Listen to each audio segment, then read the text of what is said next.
Vous écoutez Radio Lomé, il est 12h30.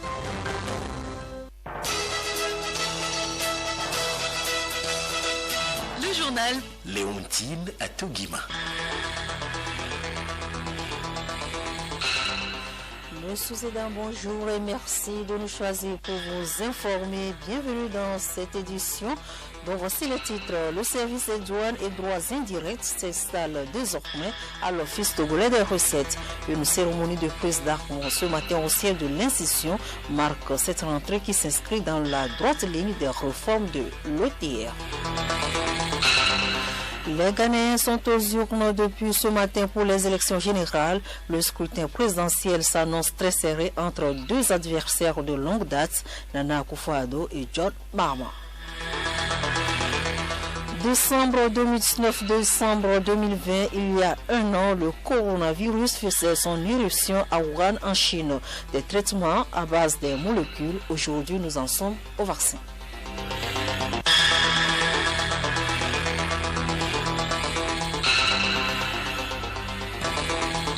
radiolomé.tg. Cérémonie de prise d'armes ce matin à l'Office togolais des recettes OTR. Le service des douanes et impôts prend désormais service à l'OTR, une initiative qui s'inscrit dans la droite ligne des réformes de l'Office togolais des recettes qui consiste à alléger les tâches, faciliter et accélérer les procédures pour les contribuables.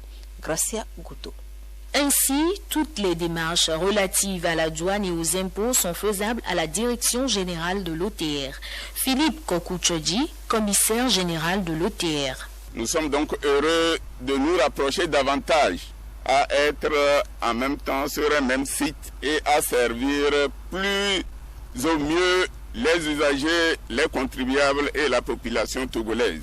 Ce n'est que donc dans la logique normale de la réforme qui consiste à nous organiser, à mieux servir nos partenaires, qui sont la population, les contribuables et l'économie togolaise. Donc c'est parfaitement fait. Désormais, on ne dira plus « je quitte la douane pour aller à l'OTR », mais les douaniers seront avec nous à l'OTR. Nous sommes tous désormais l'OTR. Cette initiative a été saluée par les partenaires de l'Office togolais des recettes. Didier Cruz, directeur général côté CLA. C'est une très bonne initiative. Ça permet d'éviter des allers-retours dans Lomé. Pour ça, je crois que c'est alloué dans le cadre de la volonté de facilitation des organisations, une optimisation des services. Ce que j'ai compris, il y a des services d'accueil pour expliquer où se trouvent les différents bureaux. Donc c'est simple, net, clair et précis. Rappelons que l'OTR a été créé par la loi du 10 décembre 2012 et votée à l'unanimité des représentants du peuple. Merci à vous, Grace Koto. Ouverture ce matin à Lomé d'un atelier de renforcement des capacités des acteurs non étatiques de la filière pêche du Togo. L'atelier vise à faciliter la participation de tous les acteurs de la pêche dans une synergie d'action afin de développer le secteur. La plateforme qui sera créée à la fin des travaux va permettre à ces acteurs de réguler, de rendre plus visible leur secteur. Nous y reviendrons dans nos prochaines éditions. La consommation des aliments dans les sachets plastiques est constatée partout dans nos localités. Cette pratique est-elle conseillée? N'y a-t-il pas d'incidence négative dans l'organisme suite à la dégénérescence de la chaleur en contact avec les sachets? Ce magazine d'Abiré Lomou nous apporte des éléments de réponse. Pour des raisons pratiques et de rapidité, beaucoup de personnes préfèrent acheter la nourriture dans les sachets plastiques. Malgré la disponibilité des sachets biodégradables, les vendeurs de nourriture utilisent le plus souvent des sachets non biodégradables, surtout les sachets noirs. Écoutons quelques consommateurs rencontrés à certains points de vente. Dans les sachets plastiques, c'est vite fait. On est pressé, on prend en même temps et puis on prend la route.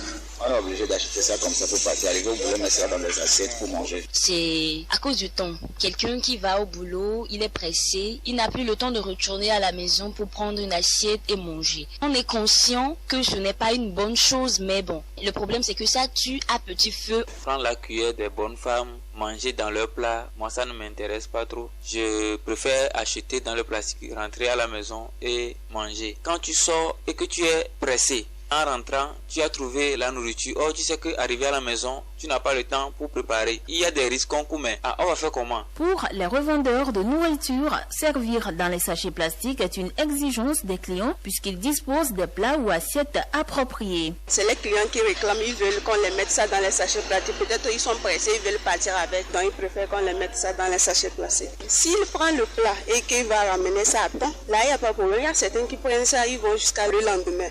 On n'a pas suffisamment de plats pour que tout le monde puisse partir et ramener ça le lendemain. Nous, en fait, ça nous arrange quand ils prennent les sachets. Là, on n'a pas de problème avec la personne. Il achète le riz dans l'assiette, il n'amène pas l'assiette.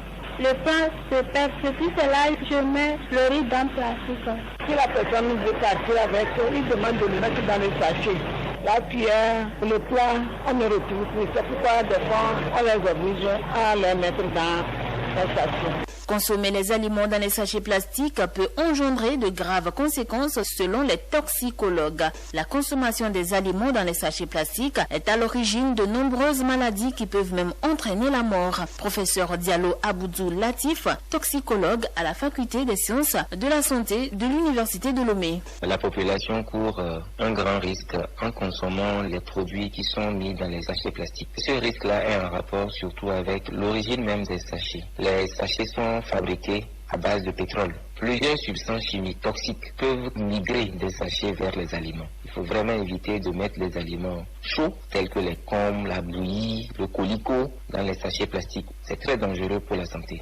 Les sachets plastiques n'ont pas été faits pour mettre de la nourriture dedans. Le problème, c'est que ce n'est pas aujourd'hui. Vous n'aurez pas de problème en même temps. Mais c'est dans 10, 15, voire 20 ans que les principaux symptômes ou signes vont commencer par apparaître. Prenez un gobelet et vous êtes sûr que vous n'êtes pas en train de vous créer des ennuis. Alors, dites-nous, professeur, quelles sont les, entre autres maladies qu'on encourt en consommant les aliments dans les sachets plastiques? Les problèmes d'infertilité, les problèmes de stérilité sont de plus en plus importants, surtout dans nos milieux. En Afrique, autour de vous, il y a 1 ou 2 personnes qui ont des problèmes pour avoir des enfants. Je ne dis pas que tous les problèmes d'infertilité sont en rapport avec les sachets plastiques, et puis d'autres problèmes, notamment même des cancers, peuvent entraîner d'autres lésions au niveau des os, au niveau du foie, au niveau du rein. Ça peut même être de façon indirecte à l'origine de l'hypertension artérielle. Véritablement, c'est un problème sérieux et qu'il va falloir faire attention. La santé, c'est la vie. Œuvrons chaque jour pour notre bien-être en adoptant les bonnes manières de nous alimenter avec bienséance et convenance.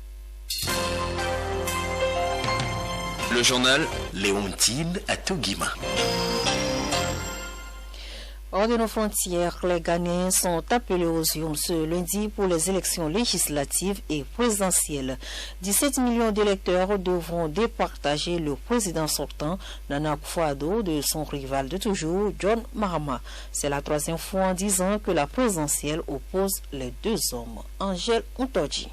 Le scrutin s'annonce serré entre 2 adversaires politiques de longue date. Ces derniers se sont engagés vendredi à ne promouvoir aucune violence lors du vote et à la proclamation des résultats. Il est peu probable que le Ghana, modèle de la démocratie dans la sous-région ouest africaine, connaisse des violences interethniques dans le sillage des élections de ce jour. En revanche, des accrochages sont possibles entre les militants car la commission électorale ne jouit pas d'une pleine confiance dans l'opinion publique. Durant la campagne, des opposants l'ont accusé de marquer de neutralité le NDC, l'accusant même clairement de faire le lit du NPP. Et certains observateurs ne sont pas privés de critiquer un certain amateurisme. Le Ghana a parcouru un long chemin depuis son indépendance, obtenue le 6 mars 1957, après plus de 80 ans de colonisation britannique. C'est feu Jerry Hollis qui a fait entrer le Ghana dans la démocratie en 1992 avec l'adoption d'une nouvelle constitution qui limite notamment la longévité du président à 2 mandats. Depuis, il faisait donc figure d'arbitre dans la vie politique ghanéenne.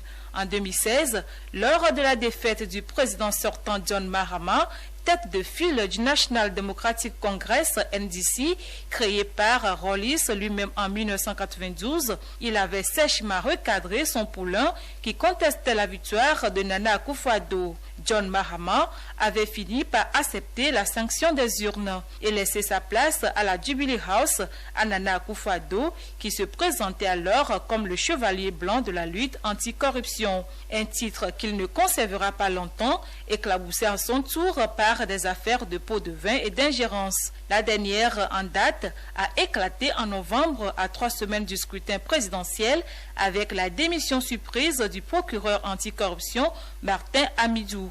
Les 17 millions d'électeurs ghanéens devront donc départager une fois encore ces deux adversaires politiques parmi les 13 candidats en lice pour ce scrutin présidentiel. En décembre 2019 apparaissait dans la ville de Wuhan en Chine centrale une épidémie de coronavirus. Les autorités sanitaires chinoises ont officiellement annoncé sa découverte le 7 janvier 2020. Le 30 janvier, l'Organisation mondiale de la santé OMS a déclaré une urgence de santé publique de portée internationale. Le 11 février, l'OMS a donné un nom à la maladie causée par ce nouveau coronavirus COVID-19. Un mois après, le Covid-19 devient une pandémie. La propagation vertigineuse du virus a mis tous les scientifiques au pas pour la découverte d'un traitement efficace qui puisse interrompre son évolution. Aujourd'hui, on parle de vaccination après plusieurs essais cliniques à partir de certaines molécules. N'est-ce pas, Bénédicte Kanda? Effectivement, dans la lutte contre la pandémie du coronavirus, à part l'hydroxychloroquine qui a fait objet de vives critiques, le Redemsir ainsi qu'un traitement à base de dexaméthasone ont été expérimentés. Les propriétés anti-inflammatoires du dexaméthasone servent à limiter les dégâts que cause le coronavirus sur l'organisme pendant que le système immunitaire combat effectivement le virus. Le Redemsir, par contre, est présenté comme ayant des effets très efficaces face au Covid-19. Le très sérieux New England Journal of Medicine l'a prouvé à travers une étude qui présentait des résultats que l'on peut qualifier d'encourageants sur la molécule. L'étude, malgré des conclusions prometteuses, n'est pas allée à son terme afin que les patients puissent tous recevoir du Redemsir. Les limites de son efficacité ont été découvertes plus tard. Les recherches se tournent encore vers d'autres traitements comme le tocilizumab. Aujourd'hui, le vaccin contre le Covid-19 est un élément indispensable dans la lutte contre l'épidémie qu'il faudra encore attendre plus d'1 an. Moscou a déjà entamé sa campagne de vaccination pendant que Londres se prépare.